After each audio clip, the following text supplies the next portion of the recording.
Thank you for joining us today for our Kennan Institute discussion, Central Asian Perceptions of Great Powers, a prototype for the post-unipolar world. We'll be discussing how ordinary citizens of Central Asia perceive Russia, China, and the United States, and how their opinions may change over time. We aim to explore Central Asia's multivectoral policies, or policy of balancing, the Sino-Russian relationship, and the loss of influence of the US in the region. Today's discussion is the 7th installment of the Kennan Institute's Facebook Live series, which aim to bring America's leading experts on Russia and the region directly to you. My name is Bradley Jardine. I am the Schwarzman Fellow of the Wilson Center's Kissinger Institute on China and the United States. My work focuses on great power relations in Central Asia and the ways in which China's internal policies in the Xinjiang Uyghur Autonomous Region spill over into its relations in Eurasia. I'm very excited to be joined today by Marlene Laruelle, who is the Director and Research Professor with the Institute for European, Russian, Eurasian Studies at the Elliott School of International Affairs, and she is also the Director of Central Asia Program at George Washington University and co-director of PONAR's Eurasia. Marlene is also co-author of fantastic upcoming Kennan cable, No Great Game, Central Asia's Public Opinions on Russia, China, and the United States, which we will be discussing today.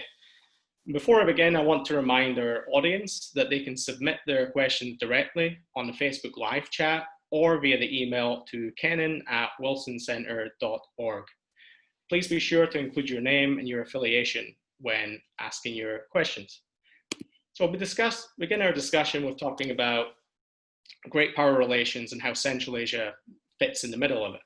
Essentially, what we're seeing a lot of in the news is rapidly deteriorating US-China relations and also what appears to be a growing Sino-Russian partnership and a division of labor in Central Asia more broadly. It seems to be becoming clear that we are entering now an era of great power rivalry. America's post-Soviet unipolar moment appears to be rapidly coming to an end. So in this context, Central Asia offers something of an interesting case study, bordering many of the great powers and being right in the epicenter of a rising Asia, not just in terms of China, but also with other powers and actors in the region, such as India, and also increasingly Japan and Korea being more active in the region more broadly, and how these terms influence debate. In terms of China, with the Belt and Road Initiative, the growth of Chinese arms surveillance technology transfers, decline of human rights around the world, and rise of populist sentiments, Central Asia is very much a good test case for what we mean by this concept of a post-unipolar order. Often what's missing from this debate is perspectives of Central Asians themselves. And that's why Marlene's new report is very interesting, which draws from data and surveys and opinions on how China perceives each of these actors in the region. So in this sense, one thing that really struck me of the report, Marlene, was the fact that Russia remains far and away the most popular actor in all categories assessed. I wonder if you can begin by telling us a little bit about, what are the foundations of Russian soft power in the region today, and how sustainable are they in the longer term? Yeah, I think that's really one of the key elements of our discussion, and I wanted to thank you for inviting me today, and thanks to the Kennan Institute for organizing that discussion online. Yeah, what we found really interesting by looking at the perception of great power by Central Asian public opinion is that these perceptions are much more differentiated than what are the state official policies. And then we really see Russia very high, China relatively low, and US very low. And so that's much more visible in public opinion than it is even in the foreign policy, the official foreign policy of the Central Asian state. And in relation to Russia, what is really, I think, fascinating is to see how much Russia has been able to remain a key kind of cultural yardstick for Central Asia. And of course, we need to dissociate by state, by country, and by generation. And what we see emerging very clearly is that, of course, older people tend to be more connected to Russia, especially in terms of political or cultural vision. Younger generation have a more dissociated spectrum of interest, but are still very much oriented toward Russia. And we also dissociated by country, with Tajikistan and Kyrgyzstan being much more oriented toward Russia, probably because labor migration also, of course, play a critical role. And what is interesting is that Kazakhstan is really turned toward Russia. I mean, Kazakhstani public opinion turned toward Russia globally. But when you looked more in detail in terms of Russian cultural influences, you can see that the Kazakhstani can afford a kind of broader spectrum of influence, more toward the West, more toward Asia, more toward, you mentioned Japan, South Korea, more toward Turkey. So the Kazakhstani public perception of Russia is more nuanced when you look at the granular level, even if it's globally very positive. And also for the few data we have about Uzbekistan and even less for Turkmenistan, of course, it seems that the public opinion of these two countries are globally also more pro-Russian than what the policy, the official policy of these two states are, but the data are really difficult to trust for these two countries.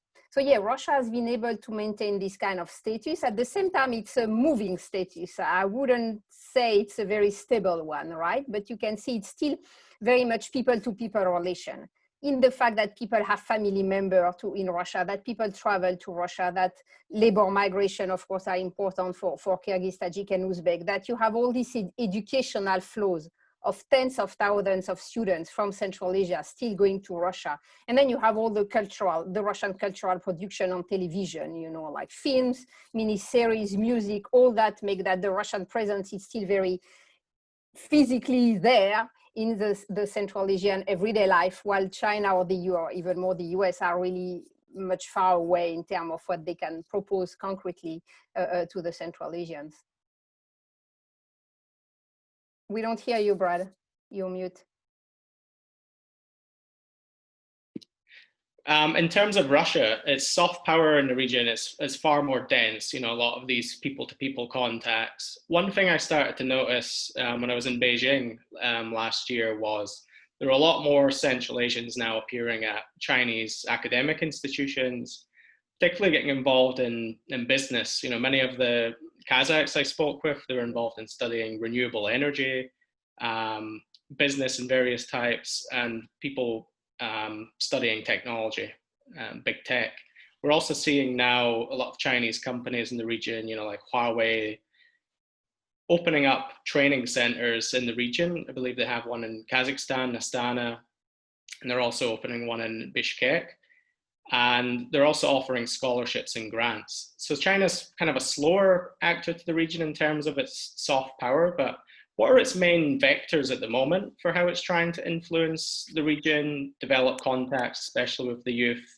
And are these training schemes and so on, are they large enough in volume to really compete with Russia on a serious level? Yeah, that's a good point. And you see, China began this kind of people-to-people exchanges like 10 years ago, right? So the data we have is more limited, and that doesn't have the same, of course, historical depth than the connection to Russia.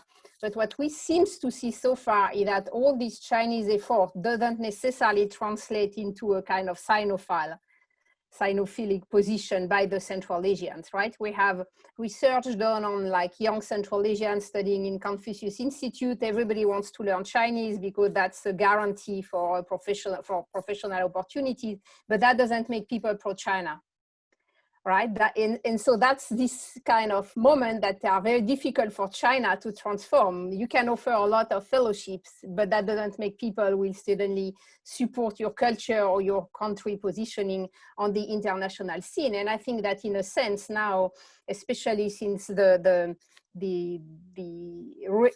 so-called re-educational camp for Uyghurs and all the polemics around them, especially in Kazakhstan and a little bit less in Kyrgyzstan, I think the perception of China has deteriorated in the region, and it will be very difficult for the Chinese authority to try to rebuild that. And I think in a sense, they are fine living with that, right? As long as the Central Asian states are kind of cooperative, as long as Chinese firms can get contract, then they realize, okay, the population is not very pro-Chinese, they just want to do business with China, but maybe China doesn't need really more than that. Of course, the point is that if there is a moment the public opinion could impact the state-to-state relationship, like in Kazakhstan around the Uyghur issue, there were moments where you could feel like it was also difficult for the Kazakhstani authority to maintain the right balance, then that would become a real concern for China. So I think China realized it doesn't have really tools for cultural soft power success,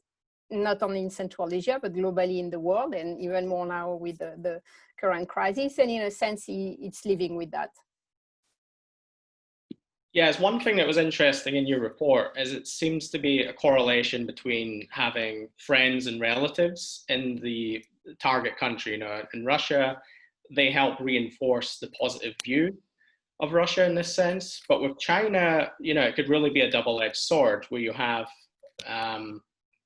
people, friends and relatives being sent possibly to re-education camps, or at least having their communications cut with their family. And I imagine that reinforces negative perceptions in the region. This is purely anecdotal, but when I was in Beijing, I actually had several separate students tell me that flights back home always pass through Xinjiang, particularly the capital of Urumqi. A lot of their families would tell them to book longer flights that actually bypass the region entirely, because they were so worried about crossing through Xinjiang, because they're fully aware of what's going on. And it's very hard for China now to build its relations in the region, which is a lost opportunity, you know, with the cultural ties of Xinjiang and Uyghur culture in particular, and even the linkages between Kazakhs based in Xinjiang with those across the border. China could really be using Xinjiang as an asset, as a bridge for the region, particularly as part of its Belt and Road project. But it's done the exact opposite of that in creating this divide in the region. I wonder if you could talk a little bit more to that. Yeah, no, I totally agree. I think that China's interpretation of what is its own security in Xinjiang has kind of created this domino chain of negative reaction all around in the region, while if you remember in the early 90s when kind of cross-border trade was opening, I mean, things were already difficult for the Uyghurs, but there was this notion that Xinjiang will really become the place of exchanges. And in fact, it's not happening anymore now. In a sense, the trade is really going between Central Asia and the big trade center, commercial centers that are mostly kind of maritime, on the maritime side of China. And Xinjiang is finding itself in this kind of relegated remote position. And of course, the re-education camp strategy, I think, is really deteriorating the situation. And we also have to realize that in Central Asia, especially among the younger generation, there is a growing feeling of a kind of Islamic identity, and that can create a feeling also of Islamic solidarity, and then reinforcing this kind of old stereotype of China as an enemy of Islam. And I think that's something that is quite probably emerging in the region, even if we don't really have statistical tool in public opinion to see it, but we have anecdotal perception of it when we look, for example, at social media discussion in Central Asia. And I think if we look at what is happening in Pakistan, it's also, in fact, the same, this perception that China is not friendly toward Muslim population. Do you think the global pandemic has offered an opportunity for China to expand its soft power in the region? Of course, it's making a lot of headway with a lot of the medical supplies it's sending to, you know, partners in Tajikistan, Kyrgyzstan. It's made a lot of headway around the world, especially in Italy, where we saw positive receptions toward Chinese aid. Do you think there's been this kind of premium in the region where China's really taken advantage of its position with regard to the pandemic, and where it's really showing itself to be a responsible stakeholder in combating it? Yeah, I think we don't know. I think it's too early to know. So you have two possible perception, right? Is China's having created this Chinese virus, and therefore China being responsible for the pandemics and for not having taken care of it earlier, for having lied or whatever. And then the perception of China as helping. And I think you have both probably in the Central Asian population. If you look on the social media, you also have a lot of discussion on the Chinese virus, right? So I think you can have both trends. I don't know yet which one will be kind of winning. Maybe it will also depend of the countries and how the Chinese assistance will be really understood as being massive and really helping. And now that there is this kind of second wave of the pandemics, especially in Kazakhstan and Kyrgyzstan, it will be interesting to see if China is really able to make a difference in terms of assistance to medics and so on, or if it's not able to be because there are also other donors present in the countries. So maybe China will also miss the opportunity. So I think it's too early to know, but the two interpretations are possible. I think one thing that would really surprise readers when the report comes out is just how low the US performs against the other two actors, lagging very far behind Russia and now gradually more and more behind China as well. What do you think are the main limitations of US power in the region lately? Why do you think there is so much hostility? It seemed that the US was often perceived even as the biggest foe of the three actors, despite these policies that we discussed with China and Xinjiang, or even some of the racism that many Central Asian labor migrants might encounter in Russia. Why does the US still remain the most lowly regarded? Well, I think you have several layers of explanation, right? You have a structural explanation that Central Asia know very little about the US. The people-to-people connection are very limited. I mean, who can afford to travel for education in the US or to go for exchange? I mean, it's really a small number of people statistically. Then you have, of course, a kind of old Soviet tradition of being very careful toward the US, but I will be myself much more kind of sober compared to what is usually said in terms of Russian media influence. I think that when we look statistically, people who are more pro-Russian are also more pro-US. People who are critical of Russia are also critical of the US. So statistically, you cannot really say that being pro-Russian means you will be anti-US. So showing that there is a kind of Russian influence in pushing the Central Asians to be anti-American is, I think, not demonstrated so far. And of course, that's a big issue for the policy community to discuss.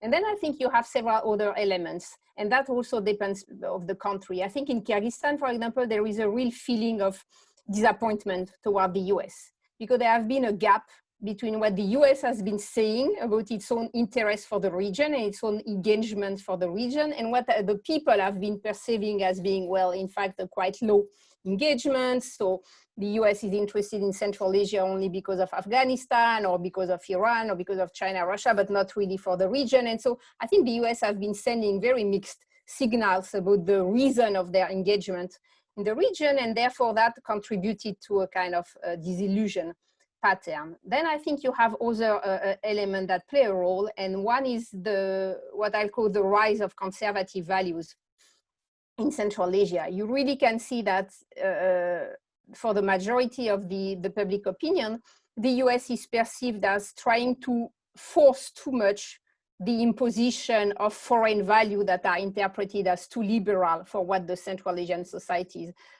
can afford. So all the discussion about LGBT rights, all the kind of promotion, ethnic minority, sexual minority, women, equal right, all these kind of elements, and of course the LGBT one is the key question. All these elements, I think, have been quite badly received by the majority of Central Asians because they are perceived as being too much, going too fast, too imposing, too foreign, and of course that kind of has backlash on the US. And so as part of this project, we have been doing focus groups on Kazakhstani perception of the US, and really this critical of the US as promoting too much liberal values was very much part of the discussion. And people were also very critical, which for me was a surprise, about US cultural products. So everybody could say, yeah, we watch US films, of course, we listen to US music, but it's too much. It's too much LGBT, it's too much, we don't know if people are women or men, we don't like this kind of ambiguities, we don't like all this kind of, nudity, violence, and so on. So I think there is also a kind of reaction by Central Asian societies. And in that case, it's also part by the younger generation that are also expressing quite conservative values, that there is a kind of reaction, okay, it's too much in terms of what the society is ready to accept. So that's a discussion about, the efficiency of US soft power tool toward the region that can be also discussed more at the policy level. Which is interesting as well that Russia also wades into these political debates about liberal values. It sets up its position as a conservative actor vis-a-vis the US, which is talking about these liberal values and promotes them. China, in contrast, takes the very technocratic approach where it seems to just stay out of these political discussions and debates, but tends to focus on ties with the government or transfer, provision of jobs or investments in infrastructure, these kind of things. Do you think that's viable in the long run, or do you think the Russian strategy of involving itself directly in political debates is probably more competitive in the long run in the region?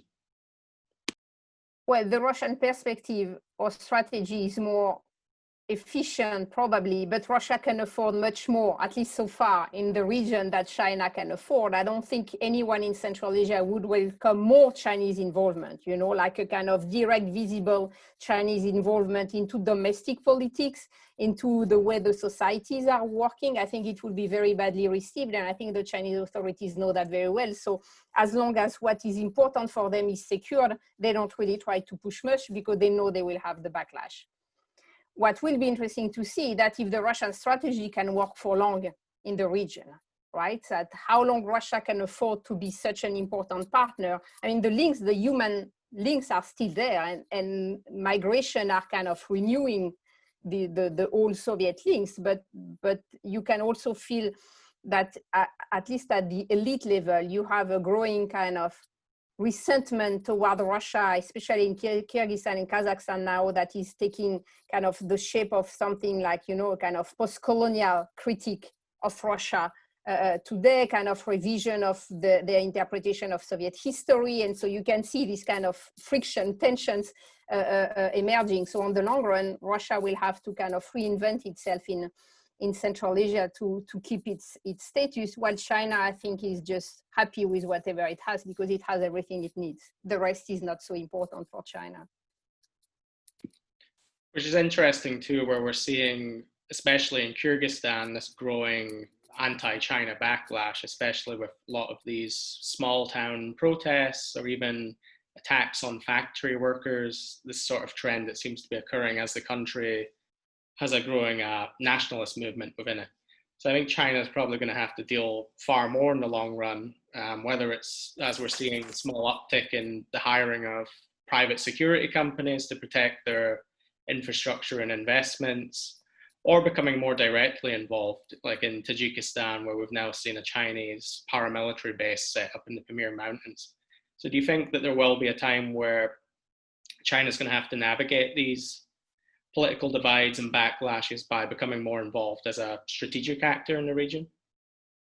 They probably will have, but I think they try to postpone the moment where they will have that, right? Because they know very well that it will be difficult in Central Asia. They know that Russia can react not very positively to having this side of the Chinese involvement. And I think the Chinese elites are really worried about what is happening domestically in Central Asia. They don't really understand how these societies work. They don't want to be kind of in the middle of local issues. So they try to stay in as much as they can, kind of an outsiders. But as you said, the more there will be tensions, the more there will be protests, the more you could imagine in the future. It's not the case now, but there could be more attacks, for example, on some Chinese assets, then globally, and that's not only for Central Asia, right? It's the global China challenge. They will have to be more involved. And then if you want to have private security organization controlling your assets, do you want them to be Chinese people? That will not look good in Central Asia to have Chinese soldiers. Do you want them to be local firms, but then it means you are part of all this kind of dirty, shadowy aspect of Central Asian political / military / business life and so on. So I think for China, it's really not easy to find the right balance. What else was interesting was the fact that Kazakhstan had 78%, I believe the statistic was, of students who are still going to Russia. Which just shows the overwhelming weight of these Russian institutions for training the country's elite, essentially. But many of them stated that it was not their preference to study in Russia. So I wonder that kind of dynamic where the bulk seemed to be going there, but they seem to be open at least for opportunities elsewhere. Yeah, the case of Kazakhstan is really interesting on the nuances they have toward Russia. So as you said, statistically, more people would like to go to US, China, or Europe than they are in fact going to Russia, right? So they have to go to Russia because they cannot go to the other. If they could go to the other, then you would have less Kazakhstani students in Russia. But what we don't really know exactly is that the number of ethnic Russians, Kazakhstani ethnic Russians among these students. And so what seems to be the case is that almost all ethnic Russian Kazakhstani are going to Russia for study, and then probably many of them are staying, right? So it's a kind of, it's almost an immigration trajectory through education. And then the Kazakhs, ethnic Kazakhs who are going to China, to Russia, are usually, you know, more kind of provincial middle classes group, those who couldn't access the Bolashak program that would have sent them somewhere else, those who cannot pay for studying, you know, on your own money somewhere else. Then you go to Russia because you still speak the language, it's easy, you can come back by bus, it costs less money to your parents, and then Russia is very generous in offering a lot of fellowships for Kazakhstani students. So I think Russia is targeting both the ethnic Russians of Kazakhstan as students and the kind of second middle classes Kazakhstani level who cannot, students who cannot afford to go somewhere else. So it's a specific niche, but it's a huge one because it's almost 80% of Kazakhstani students are going to Russia. Now, one place where Russia seems to be losing a little bit of ground to China is Uzbekistan, which is gaining a lot of interest, you know, with its post-Karimov reforms ongoing and the fact that it's such a powerful actor in the region. So a lot of people are eyeing it intently, but it seems there that China's probably gaining ground and positive perceptions there more than anywhere else other than Turkmenistan. What do you think are the main driving forces behind that perception of China there? Yeah, you know, I would be more nuanced because I think Uzbekistan is reopening in every direction, right? And so they are so thirsty for everything they can have in terms of more interaction that it's more interaction with China, but it's also more interaction with the US at the strategic level. And it's more interaction with Russia. I mean, Mirzoyev has very good relations with all the Russian establishment, and there have been a lot of new contracts signed. So I think Uzbekistan, just because it's reopening and it's a huge market and it has huge needs, then there is room for almost everybody to suddenly increase the relationship. But maybe something from the Karimov tradition will remain in Uzbekistan, being quite careful toward Russia and more favorable toward China, also because there is no shared border. So there are a lot of issues that Kazakhstan, Kyrgyzstan, Tajikistan may have with China that Uzbekistan doesn't have to face. But my interpretation of this kind of deepening of the Uzbek-Chinese links is that it's deepening on every direction, coming from Tashkent with every actor who wants to be involved in Uzbekistan, then the room is open. I just remind the audience to submit their questions. We'll be taking questions in the next couple of minutes for the final 15 minutes of this session. I just wanted to ask quickly with regard to regional perceptions. We've seen this very critical of China in Kyrgyzstan and in Kazakhstan. But as we get to Turkmenistan, Uzbekistan, Tajikistan, increasingly has managed to maintain quite a positive view of China. It's often seen that China is very popular with elites in the region, particularly as a source of income and even rents in many cases, whereas the populace is far more skeptical often than the elites are. Is there a correlation between the fact that certain media environments in these countries are far more restricted, there's less of a debate on China's position, and the fact that the countries that are more critical tend to have a more open media space? Yeah, I think that's a good point. So Kazakhstan, Kyrgyzstan have a more open media space. There are more places, room for critics toward China. They also have lively social media world that plays a big role, especially those who are in national language in Kazakh and in Kyrgyz are very, very critical toward China. And as you said, Turkmenistan, Uzbekistan, Tajikistan, much more controlled media world, therefore much more kind of promotion of the official position of being pro-Chinese.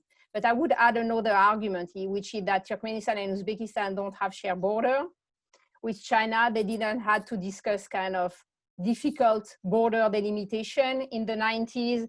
They are not afraid of any kind of demographic invasion of Chinese. They don't really see a lot of Chinese workers. They don't have this kind of cross-border exchanges.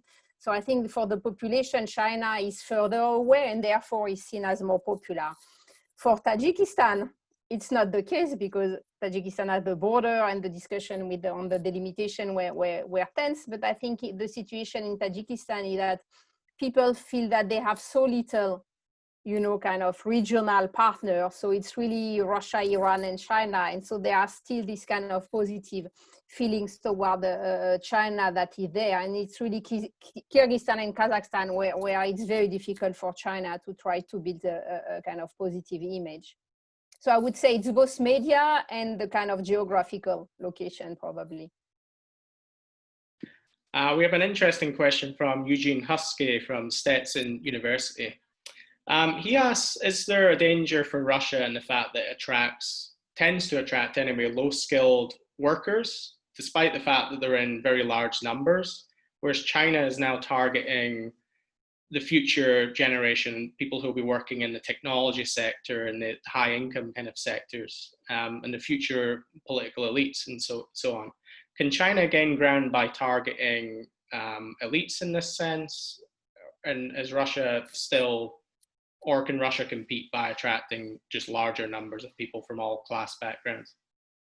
Yeah, that's a very good question. In terms of low-skilled worker, that's clear that if you are a low-skilled worker in Central Asia, you will not go to China because there is no job for you, and the Chinese job market is really difficult and the salary is really so small that it's even not worth traveling. So Central Asian low-skilled workers have to go to Russia, or they have to immigrate further away, like the Emirates or Turkey or different Middle Eastern countries.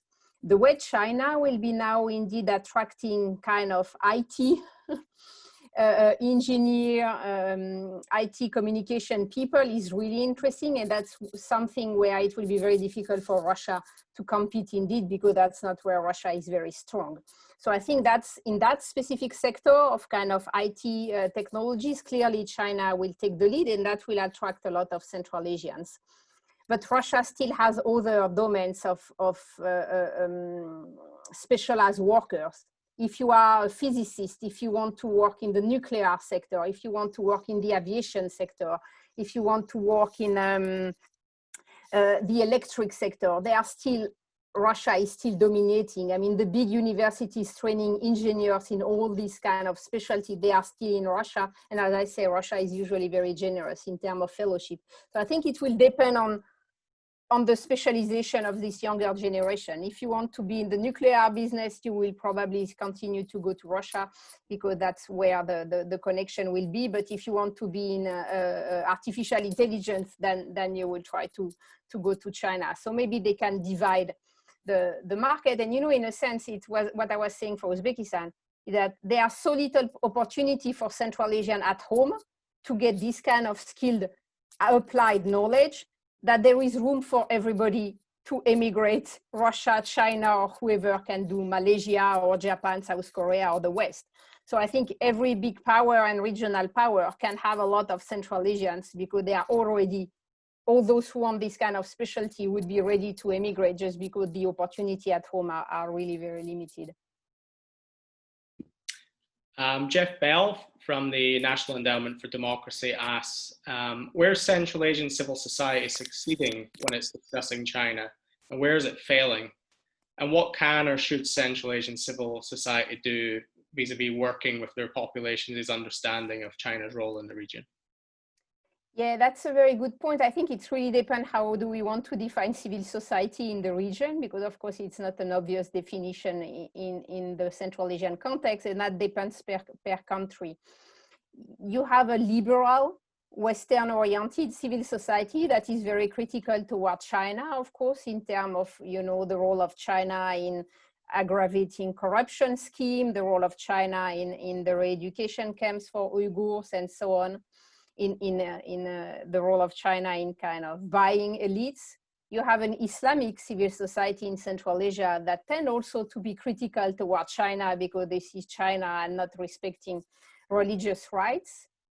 But of course, it depends of the country, right? You can see this civil society existing, at least in Kazakhstan, more or less active in Kyrgyzstan. In the 3 other countries, it's very difficult to speak about an organized civil society. You have a lot of people who are organizing themselves in terms of, you know, doing charity activities, trying to create informal network, but a very kind of Western institutionalized definition of civil society doesn't work very well for the region. But my impression is that either the liberal oriented or the Islamic civil society tends to be very critical toward China in denouncing what the danger that China can bring to the region.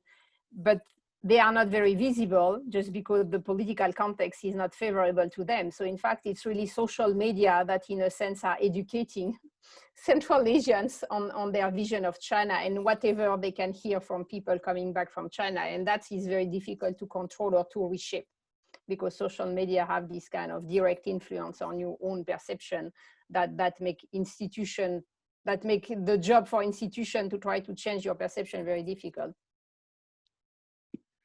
That's an interesting point about the rise of social media in the region. Particularly, I assume it correlates a lot with what you were discussing earlier on the rise of kind of conservative viewpoints among youth in Central Asia.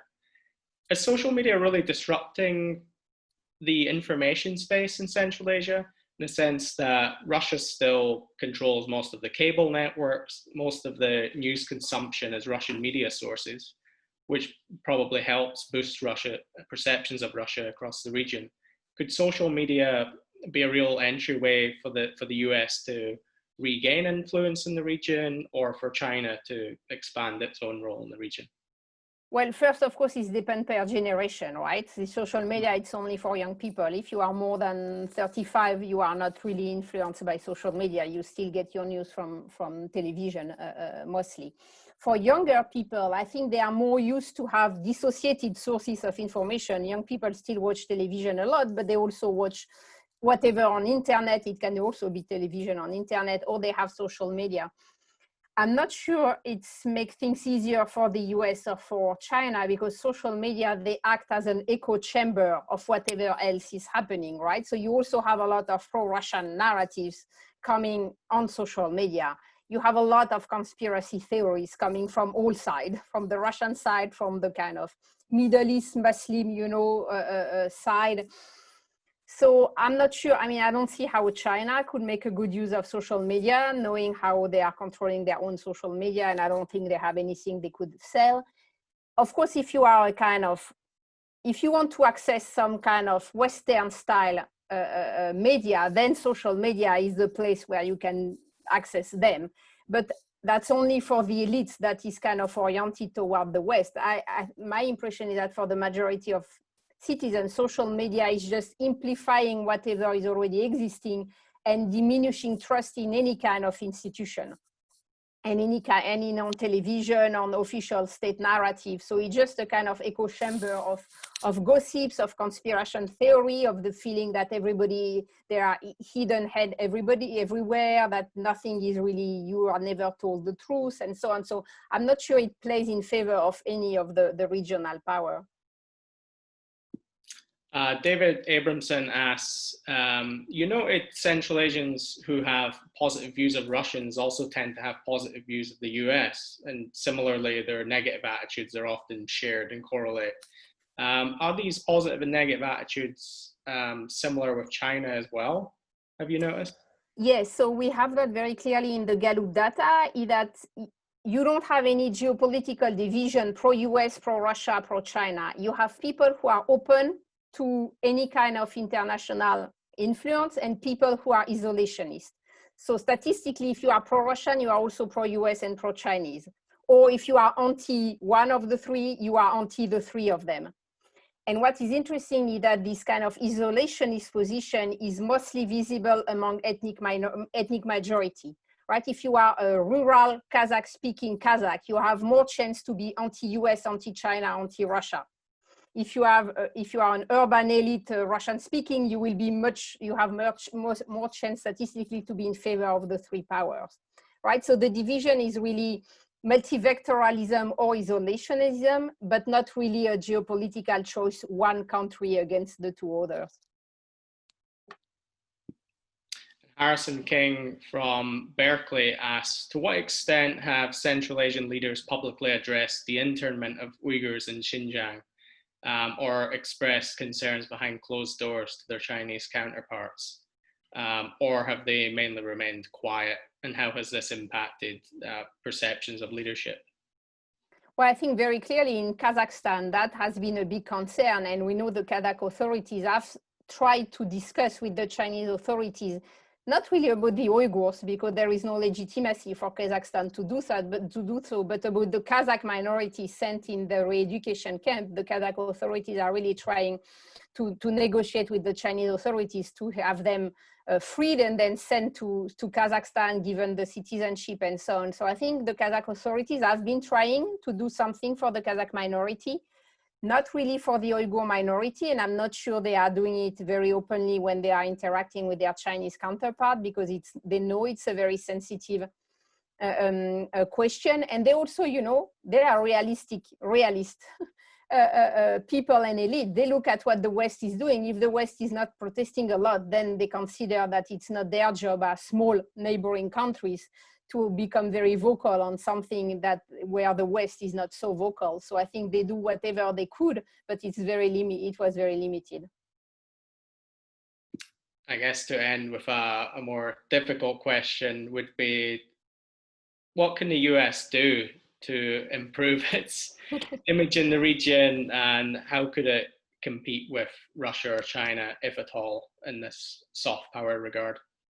So what we could see both in the surveys and in the focus groups was that the US was very high in everything that was related to science, technologies, education. So it's really a domain where science and technologies, for example, where the vision of the US as being the kind of the leader is really very high, above Russia, above China. So there are probably room for the US to kind of develop this aspect. It is not very costly to have, you know, tens or hundreds of Central Asians coming to study in the Silicon Valley, for example. That wouldn't be so costly compared to what has been the US spending in terms of military cooperation. And that's probably, there are not a lot of things I think that the US can do, because they are far away. They don't control the narrative. The local narrative is going against them. And for the moment, there is not a lot we can do to change that. So I think you have to work on a kind of long-term aspect, and this long-term aspect is just kind of developing educational and professional links with the new elites and but not only political elites. I mean, also these kind of middle classes, applied science, engineering oriented people. That's where you can hope on the long run to kind of make a difference and suddenly create progressively a niche of people who are favorable to a more positive vision of the US. I guess we have time for one more quick question. There's one from George Kroll, who asks, what about the language issue? If knowledge of Russian is declining across Central Asia, what does it mean for Russia's long-term influence in the region? Yes, so first, it's not sure that Russian language is declining. It depends what you define by Russian language, right? Because of labor migration, in fact, Russian language is arriving in rural region of Central Asia where it was not very present even during Soviet time. But it's a bad quality, low quality level of Russian language, but it's still enough to watch television or read social media. Right, so I'm not sure. So depending if you define like really mastering Russian language, then it's declining in Central Asia. But if it's just a very passive level of knowledge of Russian, it's in fact increasing, because rural population now knows they need to speak Russian at least the minimal level if they want to migrate to Russia.